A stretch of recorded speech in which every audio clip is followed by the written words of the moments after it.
வணக்கம். வணக்கம். இன்னைக்கு எதை பற்றி பார்க்க போகிறோம்னா சந்தோஷமான நிகழ்ச்சி ஆஃப்டர் லாங் டைம். என்னது? எங்கள் அண்ணனுக்கும் அன்னைக்கும் டிவோர்ஸ் கேஸ் வந்து ரத்தாயிடுச்சு. எங்கள் அண்ணி ரிட்டர்ன் வாங்கிட்டாங்க, வாபஸ் வாங்கிட்டாங்க. வாபஸ் கரவா? அதெல்லாம் பேசலாமா? அதெல்லாம் பெரிய இடத்து விஷயம். நல்ல விஷயத்தை தானே பத்தி நல்ல விஷயமா இருந்தாலும் பெரிய இடத்து விஷயமாச்சே. இது ஒரு ஆளை தவிர நீங்க என்ன பேசாம பிரச்சனை இல்லை, நம்ம உண்மையை தான் சொல்ல போறோம். இருந்தாலும் அது ஒரு பெரிய இடத்து மேட்ரு குபுக்குன்னு பிடிச்சி உள்ள வச்சிடறாங்க. சும்மா இருங்க, நம்ம வீட்டுக்கார அதெல்லாம் பேசலாமான்னு தெரியல. செங்கல்மே இன்னும் செங்கல்பட்டு கோர்ட்டு வந்து அந்த விவாகரத்து ரத்து அதானே? செங்கல்பட்டு கோர்ட்டு ரத்து பண்ணல, எங்க அண்ணி அதை ரத்து பண்ணி வாபஸ் வாங்கிட்டாங்க. ஓ, அதாவது விஜய் சங்கீதா விவாகரத்து வழக்கு வாபஸ் பெறப்பட்டது. யாரால்? எங்க அண்ணியால். அண்ணியாரால் பெறப்பட்டது. ஆமா. இந்த சேனல் உங்களுக்கு பிடித்திருந்தால், விருப்பம் இருந்தால் QR கோட் மூலம் ஆதரிக்கலாம். உங்கள் அன்புக்கு மனமார்ந்த நன்றி. இப்ப இது வாபஸ் வாங்குறது மூலமா என்னென்ன விஷயங்கள் தெரிய வருது? என்ன விஷயம் தெரியும்? உங்களுக்கு என்ன தெரிய வந்துச்சு சொல்லுங்க. எனக்கு என்னன்னா, சரி வாபஸ் வாங்கிட்டானா சரி, மனம் தெரிஞ்சுட்டாங்க, மனம் ஒத்து போயிட்டாங்க, ரெண்டு பேரும் சண்டை போட்டுக்க வேணாம், நாம வந்து சுமூகமா போயிடலாம், பேச்சுவார்த்தையில போயிடலாம் அப்படின்னு முடிவெடுத்துட்டாங்களோ. ரெண்டு பேருக்கு நடுவில் யாராவது பேச்சுவார்த்தை நடத்தி எஸ்சி அவர்களோ இன்னும் வேற யாராவது காமன் ஃப்ரெண்ட் யாராவது இல்லை லாயர்ஸோ பேச்சுவார்த்தை நடத்தி இது வந்து சுமூகம் முடிச்சு வச்சுட்டாங்க அப்படின்னு நினைச்சு நான் ரொம்ப சந்தோஷப்பட்டேன். ரைட்டு, எப்படியோ மொத்தத்துல இந்த குடும்பம் நல்லா இருந்தா போதும், அது நல்ல விஷயம். பட் இது யாராச்சும் பேசுறதுனால இந்த பிரச்சனை சார்ட் அவுட் ஆகும்னா இந்த அளவுக்கு போயிருக்காது இல்லையா? இல்லையா? அப்படி இல்லையா? பிள்ளைங்களோட வேற யாரும் பேசிட முடியும்? இல்ல அதெல்லாம் இல்ல, பிள்ளைங்க பேசுறதுனா ஒரு எல்லாத்துக்கும் ஒரு டைம் வேணாமா மாமே, ஒரு டைம் வேணும்ல மாமே. அதனால வந்து கொஞ்சம் நாளுக்கு நாள் அவங்களுக்கு பேசி பேசி அதோட அந்த மெச்சூரிட்டி லேட்டா வந்திருக்கலாம். நேத்திக்கு காலையில் ஒரு சம்பவம் நடந்திருக்கு. என்னன்னா, நேத்திக்கு வந்து சட்டசபை கூடிச்சு இல்லையா? அப்போ எங்க அண்ணன் சைட்ல உள்ள லாயர் சொல்லியிருக்காங்க, இல்லை அவர் வந்து அசம்பிளில இருக்கிறதுனால இந்த டேட்டை வந்து மாத்தி வைக்கணும் அப்படின்னு ப்ளீஸ் பண்ணியிருக்காங்க, ப்ரேயர் வச்சிருக்காங்க. எங்க கோர்ட்ல அட்வொகேட் சொல்லியிருக்காரு, இவங்க வர முடியாது, ஸோ இன்னைக்கு அசம்பிளி நடக்கிறதுனால அப்பியர் ஆக முடியாது, ஸோ இந்த டேட்டை வந்து நீங்க வந்து தள்ளி வைங்க அப்படின்னு சொன்னோன்னே எங்க அண்ணனை பிடிச்ச புடியாட்டு இல்ல, இன்னைக்கு இந்த கேஸ் நடத்தியே ஆகணும் அப்படின்னு ஃபர்ஸ்ட் மார்னிங் சொல்லியிருக்காங்க.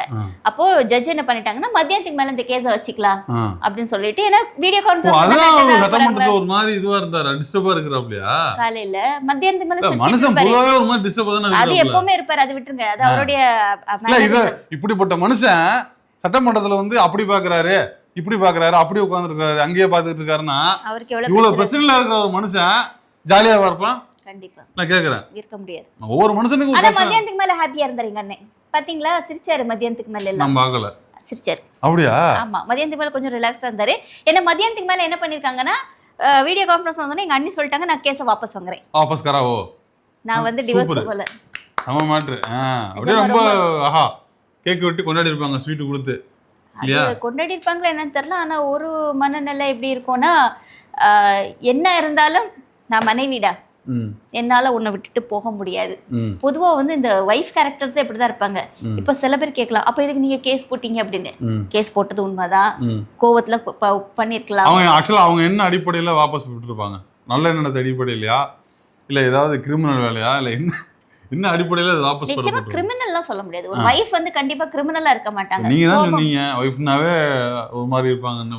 இல்ல, கோபங்கள் இருக்கும், அதான் சொல்றேன். கோபத்துக்கும் கிரிமினல் தனத்துக்கும் வித்தியாசம் நிறைய இருக்கு. இப்ப இந்த கிரிமினல் யாரு தெரியுமா?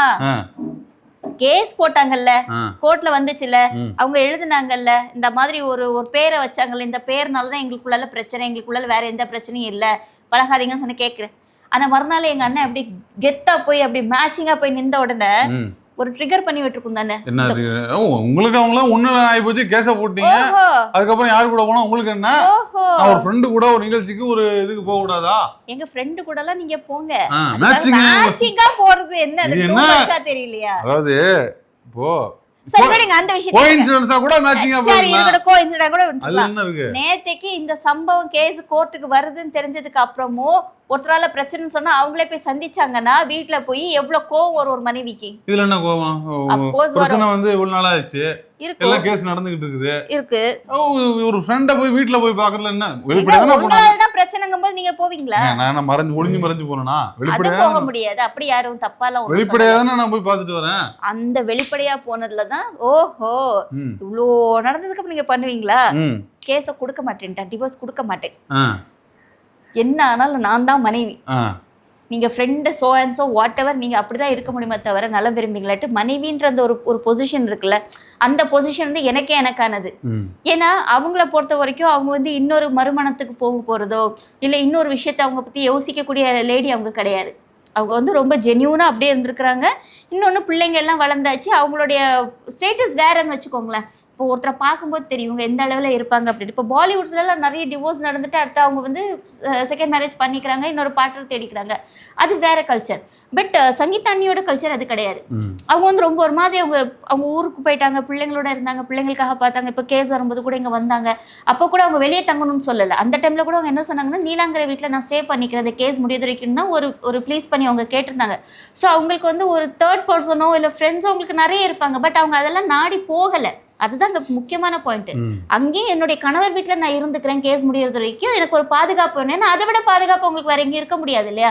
இப்போ விஜய் அவர்களோட மீறி வேற யாரும் அவங்களுக்கு பாதுகாப்பு கொடுக்க முடியும்? அப்ப அவங்க அதை தான் வந்து கௌரவமாகவும் அவங்க அதை தான் நம்பி போனாங்க.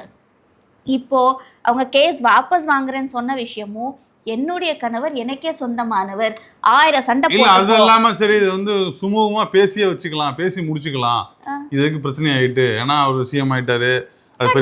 அது ஒரு நல்ல விஷயம் தெரியுமா? இன்னைக்கு அவரை வந்து பிளாக் மார்க் சொல்றோம்ல, இப்ப அவரை பத்தி நாங்க நெகட்டிவா நம்ம பேசக்கூடியவங்க கூட அவரை நம்ம என்ன சொல்றோம், அவரை கேரக்டர் அசாசினேஷன் பண்றது இந்த ஒரு மேட்டர் தான். பாக்கி வேற எதுவும் கூட அவர் கத்துக்கலாம் தெரிஞ்சுக்கலாம்ன்றது வேற விஷயம். இப்ப நான் பேசுனது என்னது, கட்டுன மனைவி பெத்த பிள்ளைல பாக்கல, இவரெல்லாம் ஒரு தலைவரா அப்படின்னு நம்ம 1000 தடவை நம்ம கேட்டிருக்கோம். அப்ப இன்னைக்கு இந்த கேஸ் வாபஸ் வாங்கின மூலமா நான் கேட்டிருக்கேன். அப்போ இந்த கேஸ் வாபஸ் வாங்கின மூலமா என்ன நடக்குது அப்படின்னா, இது நாளைக்கு சேர்ந்துட்டாங்கன்னா ரொம்ப சந்தோஷம். இப்ப அவருக்கு மேல ஒரு சின்ன கண்டிப்பா எனக்கு பாவீங்களே இல்ல ஐ மீன் அவர் மேல இருந்த ஒரே பிளாக் மார்க் அதுதான். இப்ப அதுவும் போச்சுன்னா வேண்டாங்க. இன்னும் சரியானபடிக்கு நம்ம அரசியல் பேச முடியும்ல. இப்போ ஒருத்தர் பேசும்போது உங்களுக்கு எல்லாம் என்ன அருகதை இருக்கு, நீங்களாம் இப்ப பேசலாமா அப்படின்னு எடுத்தோன்னு ஒரு விஷயம் கேட்க தோணுது இல்ல. அப்ப அது இல்லாம அடுத்த விஷயங்களை நம்ம என்ன பண்ணுவோம், அரசியல் ரீதியா பார்க்க தோணும். இன்னொன்னு அவரை பொறுத்த வரைக்கும் மனைவி பிள்ளைங்களோட இருக்கிறது தான் அவருடைய மாண்பு, அவருக்கு மரியாதை, அவருக்கு கௌரவம், அவருக்கான ஒரு ஸ்பெஷல் பிளேஸ், பாதுகாப்பு, எல்லாத்துக்கும் மேல பாதுகாப்பு. மனைவி பிள்ளைங்களை விட வேற ஒரு பாதுகாப்பு யாரும் கொடுக்க போறது இல்ல. அப்பா அம்மா எவ்வளவு நாள் கொடுக்க முடியும்? ஒரு வயசுக்கு வாழ்ந்ததுக்கு அப்புறம் அவங்க ஒரு ரெஸ்ட்ரிக்ஷன் வச்சுக்கிறாங்கல்ல, ஏன்னா அதுக்கு மேல அவங்களால உள்ள என்ட்ரி பண்ணி போக முடியாது. ஆனா பிள்ளைங்களோ மனைவியோ அப்படி கிடையாது. ஒரு ஆணுக்கோ மனைவி எந்த அளவுக்கு பாதுகாப்பு, ஒரு பெண்ணுக்கும் கணவன் தான் பாதுகாப்பு. அதனால ஒரு குடும்பம் நல்லா இருக்கிறது ரொம்ப சந்தோஷமான விஷயம் தானே. இதுல 1000 விமர்சனங்கள் 1000 விஷயங்கள் இருந்தாலும் கூட, நெகட்டிவிட்டிஸா நம்ம யோசிச்சாலும் கூட, இல்ல இவங்க பழி வாங்க தான் பண்ணிருக்காங்க, இருந்துட்டு போட்டுமே, அப்ப கூட ஜாலியா இருக்கு. நல்லா பேசிட்டு வந்து கடைசியில வில்லியா மாதிரி நிக்குதா இல்ல, ஒரு மனைவி அப்படின்ற ஒரு ஸ்டேட் பார்க்கும்போது அது கொஞ்சம் ஜாலியா தான் இருக்கும். ஓகே, என்னதான் இப்ப சட்டம் வந்து சொல்ல முடியாது. இல்ல நீங்க கேஸ் போட்டீங்க இல்ல, ஒருவேளை வந்து இப்ப அவங்க வந்து இந்த மாதிரியான நீங்க சொல்ற மாதிரி கூட விதண்டாவாதத்துக்கு வாங்கிட்டு நான் வந்து அவங்க வந்து ஈகோ காட்டுறதுக்கு இந்த மாதிரியான ஒரு நீட்டிப்பு செய்யறது கூட இருந்தா கூட, இப்ப அவரு அப்ளை பண்ணிட்டு என்ன சொல்லுவாங்க, அந்த அவரு மறுபடியும் அவரு அப்ளை பண்ணி வாங்கிக்கலாம்ல, எப்படி இருந்தாலும் கன்சர்ன் போட்டு வாங்கிக்கலாம், ட்ரையல் போட்டு வாங்கிக்கலாம்ல. என்ன சொல்லுவாரு, அவருக்கு இன்னும் பேக் ஃபயர்ல அது ஒரு சிஎம் பொசிஷன்ல இருந்துட்டு மனைவி மேல நான் கேஸ் பிடிக்கலன்னா யாராலும் பிடிக்கலதான் ட்ரையல் போட்டு ஒரு 2 வருஷம் ஆகும், 2 வருஷம் 3 வருஷம் ஆகும், வாட் எவர்ங்க. அது அவருக்கு இன்னும் பேக் ஃபயர் ஆகாதா? இல்லன்னா பேக் ஃபயர் இருக்குது. ஊருக்குள்ள நடக்காதா? யாருக்கும் ஊருக்குள்ள நடக்கிறதுல சிஎம்க்கு நடக்கிறது புதுசா இருக்கும்ல. என்ன சிஎம் இதுக்கு முன்னாடி நம்ம ஊர்ல 2 ஒய்ஃப் இல்ல விவாகரத்து பண்ணது இல்லையா? பண்ணது இல்ல. விவாகரத்து பண்ணது இல்ல. விவாகரத்து பண்ணல, கல்யாணம் பண்ணிருக்காங்க. பட் இப்போ சட்டங்கள் என்ன சொல்லுது? அந்த காலத்துல நீங்க பண்ணிட்டு போயிட்டீங்க, இந்த காலத்துல என்ன இருக்கு? ஏங்க பண்ண ஒரு பீரியட் பார்க்கணும்ல. இப்ப 60s 70s அந்த சட்டமே கொண்டுட்டு வரல. இன்னைக்கு நீங்க சட்டப்படி பண்ண முடியாது. ஆனா அந்த டைம்ல பண்ணது சட்டம் இல்லாதனால பெண்கள் வந்து அட்ஜஸ்ட் பண்ணி போயிருக்கலாம். சரி ஓகே என்ன பண்றது, ஓகேங்க இருந்துட்டு போட்டோம் அப்படின்னு அவங்க அட்ஜஸ்ட் பண்ணி வாழ்ந்திருக்கலாம். அதுவே தப்புதான். பட் இன்னைக்கு அப்படி இல்லைங்க. எல்லாமே ஒரு சுதந்திரம் இருக்கு, எல்லாருக்குமே ஒரு மாண்பு இருக்கு. எதை ஷேர் பண்ணுமோ அதை தான் ஷேர் பண்ண முடியும். எல்லா மண்ணாங்கட்டியும் டேஷையும் ஷேர் பண்ண முடியாது. அப்ப அப்படிங்கும் போது மனைவியானவங்க மனைவி மட்டும்தான், ஒரு மனைவி தான் இருக்க முடியும். முடியும். நீ இன்னொரு கல்யாணம் பண்றதா இருந்தா நீ ப்ராப்பரா டிவோர்ஸ் கொடுத்துட்டு தான் நீங்க போக முடியும். ரெண்டாவது சட்டங்கள் இன்னைக்கும் பெண்ணுக்கு தான் ஒரு 50-50 இல்லைன்னா கூட 60-40 இருக்குமேங்களா. அந்த 60% ஒரு பெண்ணுக்கு சாதகமான விஷயங்களை தான் எடுத்துப்பாங்க. இப்போ கோர்ட்டே டிவோர்ஸை விரும்பாது. அதை ஃபர்ஸ்ட் நல்லா புரிஞ்சுக்கணும். நீங்கள் என்னதான் கோர்ட்டுக்கு போனாலும் எடுத்தோடனே டிவோர்ஸ் கொடுக்க மாட்டாங்க. அவங்க பேச சொல்லுவாங்க, பேசி பாருங்கம்பாங்க, ஒரு டைம் ஃப்ரேம் கொடுப்பாங்க. புதுசாக கல்யாணமானவங்க 1 வருஷத்துக்குள்ள உள்ளவங்களுக்கு கவுன்சிலிங் கொடுப்பாங்க. ஏன்னா கவுன்சிலிங் மூலமா திருந்துறதுக்கு நிறைய பேர் அந்த மாதிரி கேஸ் எல்லாம் விட்ரா பண்ணியிருக்காங்க. இது இத்தனை வருஷம் ஆனதுனால அவங்களுக்கு கவுன்சிலிங் இல்லைனாலும் கூட ஒரு டைம் ஃப்ரேம் தேவைப்படும். அதுக்காக தான் கேஸை இழுத்துக்கிட்டே போகிறது. சரி இதுக்குள்ள ஏதாவது ஒன்று நடந்து மாறிட மாட்டாங்களா அப்படின்னு. எந்த கோர்ட்டுமே டிவோர்ஸை விரும்பாது. அவங்க ரொம்ப வேண்டா விருப்பம் முடியாத பட்சத்துல தான் டிவோர்ஸ் கொடுப்பாங்களே. அப்போ இந்த மாதிரி ஒரு ஃபெமிலியர் ஃபிகர், இந்த மாதிரி ஊரில் இத்தனை பேர் நேசிக்கிறவங்க, நமக்கு 1000 விமர்சனங்கள் இருந்தாலும் நம்மளும் விஜய் ஒரு காலத்துல ஒரு நடிகரா நல்லா ரசிச்சிருப்போம். நமக்கும் ஒரு இதுக்கு இப்படி ஒரு அழுத்தத்தை கொடுக்கணும். அவரும் நடிகராக இருந்தாலும் சிஎம்மா இருந்தாலும் அவங்களும் மனுஷங்க தானே. ஆமா, ஒத்துவரலன்னா அவங்களும் பிரிய வேண்டியதுதானே. அது அதை செய்யக்கூடாதுன்னு ஒரு பெரிய அழுத்தத்தை அவங்க பிரியல. தவறு செஞ்சவங்க தானே திருந்தணும். ஆமா, ஒருத்தர் தவறு செஞ்சுட்டாலும் 1000 தடவை மன்னிப்பு கொடுப்பாங்கல்ல. ஒரு பெத்தவங்களோ கெட்டின மனைவியோ பிள்ளைங்களோ மன்னிப்பு கொடுக்கும், திருந்துறதுக்கு ஒரு வாய்ப்பு கொடுக்கும். இது வந்து ஒரு திருந்துறதுக்கு ஒரு வாய்ப்பா கூட இருக்கலாம், உங்க மனசு மாறதுக்கான ஒரு வாய்ப்பா கூட இருக்கலாம். ஏன்னா இது வந்து சங்கீதா அண்ணி அவங்க நினைச்சிருந்தாங்கன்னா அவங்க டிவோர்ஸ் என்ன நடந்ததுன்னு நமக்கு தெரியாது. தெரியாது, இப்ப எதுவுமே தெரியாது. தப்பே வேண்டாங்க, தப்பை பத்தியே பேச வேண்டாமே, ஏன் தப்பே பேசிட்டு இருக்க போறோம். இப்போ இவங்க வந்து மனசு மாறி அவங்க, அதாவது அந்த விவாகரத்துக்கான காரணம் நமக்கு தெரியாது. அது வெரி பர்சனல். இது அவங்களுக்கு தெரியும். அவங்க தெரிஞ்சுதான் அவங்க கேஸ் போட்டாங்க. அவங்க தெரியாமல அவங்க கேஸ் போடல, அவங்க தெரிஞ்சுதான் கேஸ் போட்டாங்க. இன்னைக்கு ஓகே, நம்ம கணவர் வந்து இந்த மாதிரி ஒரு பொசிஷன்ல இருக்கிறாரு, இப்ப நம்ம டிவோர்ஸ் வாங்கிட்டோம்னா அது அவருக்கு இன்னொரு அவமானமான சிஎம் மனைவி அப்படிங்கிறது இலக்க விரும்பலையோ மிஸ்டர். அப்படிலாம் இல்ல மிஸ்டர், அப்படிலாம் இல்ல மிஸ்டர். உங்க சொல்றேன் கேளுங்களேன். நீங்க என்னதான் வந்து உங்க பக்கத்துல 5 ரூபாய் இல்லாம இருந்தாலுமே நான் மிஸ்ஸஸ் சத்யமூர்த்தி சொல்றதுல நான் சந்தோஷப்படுவேன். எல்லாருமே அப்படிதான் இருப்பாங்க. மனைவியானவங்க அப்படிதான் இருப்பாங்க. அந்த பொசிஷன் தெரிஞ்சவங்க அப்படிதான் இருப்பாங்க. அப்படிலாம் எல்லாரும் எப்படி சொல்லக்கூடாது, ஆனா எல்லாரையும் ஒரே மாதிரியும் சொல்லக்கூடாது. சங்கீதா அண்ணியை வந்து நான் வந்து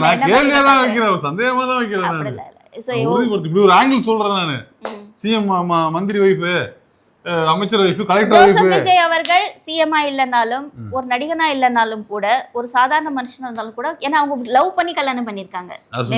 அவங்க தான் நிறைய இன்டர்வியூல சொல்லியிருக்காங்க. லண்டன்ல இருந்து இங்க வந்து பார்க்க அவங்க பயங்கர ஒரு கிரேசியஸ்ட் ஃபேனா பார்க்க வந்து, அதுக்கப்புறம் அவங்க அப்பா அம்மா மீட் பண்ணி, அப்புறம் சேர்ந்த பொண்ணு நல்லா இருக்குன்னு சொல்லி, அப்புறம் இவங்க முறைப்படி போய் கேட்டு அப்படிதான் அவங்க கல்யாணம் நடந்திருக்கு. ஸோ அவங்க வந்து ஒரு ஃபேன் தான். ஓகே, அப்போ அந்த மைண்ட் எப்படி இருந்திருக்கும் அவங்களுக்கு? ஒரு 20 அந்த ஏஜ்ல அவங்க வந்து பார்த்து விரும்பி நேசிச்சு கல்யாணம் பண்ண ஒரு மனிதரை இத்தனை வருஷம் வாழ்ந்துட்டு ஒரு சண்டேல அவங்க வெளியே போறாங்கன்னா இட்ஸ் ஆல் அபவுட் டைம். நம்ம இதை கூட நம்ம கொஞ்சம் சனாதனத்தை கூட நம்ம ஒரு சப்போர்ட்டிவ் எடுக்கலாம். நேரம் சரியில்லாம இருந்திருக்கும், அதனால அப்படி இருந்திருக்கும். சமாதானம் வேணும், ஓகே, அப்படி கூட நம்ம எடுத்துக்கலாம்னு வச்சுக்கோங்க. பட் இனி வந்து இவர் இப்ப சிஎம்மா இருக்கிறாரு, அதனால டிவோர்ஸ் கொடுக்கலாம். அது கூட சில தற்கொலைங்கெல்லாம் பேசுறதுக்கு வாய்ப்பு இருக்கு. ஆனா அப்படிலாம் கிடையாது. விஜய் எதுவுமே இல்லாம இருந்தாலும் கூட விஜயோட எதிரி விஜய் வந்து எதிரில இல்ல, விஜய் எனக்கு அண்ணன் தான், எனக்கு அரசியல் எதிரி. அரசியல் எதிரி, கொள்கை எதிரியை தவிர குடும்ப எதிரிலாம் இல்ல. அண்ணே I love you so much. தங்கச்சியா? தங்கச்சி மட்டுமே. அதனால எங்க அண்ணன் எனக்கு ரொம்ப பிடிக்கும், அது வேற. பட் இந்த கேஸ் வந்து வாபஸ் வாங்கினதுல இந்த டாபிக் பேசணும்னு எனக்கு ரொம்ப ஆசை. சங்கீதா அண்ணி எடுத்த டிசிஷன் வந்து நிஜமாவே சூப்பர் டிசிஷன், ரொம்ப சூப்பர் டிசிஷன். நீங்க நல்ல மனசுல எடுத்துக்கிறீங்க, அவங்க என்ன எடுத்தாங்க நமக்கு தெரியாது. அவங்களும் நல்ல மனசுல தான் எடுத்துக்கிறாங்க. நம்பணும், அப்படி நம்பலாதான் ஜோசப் விஜய் அவர்களுக்கு நல்லது. அடுத்த பிரதம மந்திரி ஆகணும்னு சொல்லிட்டு சில பூடா பயல்கள் எல்லாம் பேசிட்டு இருக்காங்க நார்த் இந்தியால. அதுக்கு வாய்ப்பு வரணும்னா அண்ணே எங்க அண்ணியோட ஒழுங்கா குடும்பம் நடத்த வழியா பாருங்க. ஓகே, வந்து இது விவாகரத்து வாபஸ் வாங்கப்பட்டிருக்கு. இது வந்து நல்லதாவே இருக்கட்டும், சந்தோஷமா இருக்கட்டும், நல்ல பாசிட்டிவாவே இருக்கட்டும். மொத்தத்துல அந்த குடும்பம் நம்மளுக்கு வந்து நல்லா இருக்கட்டும். அவ்வளவுதான்.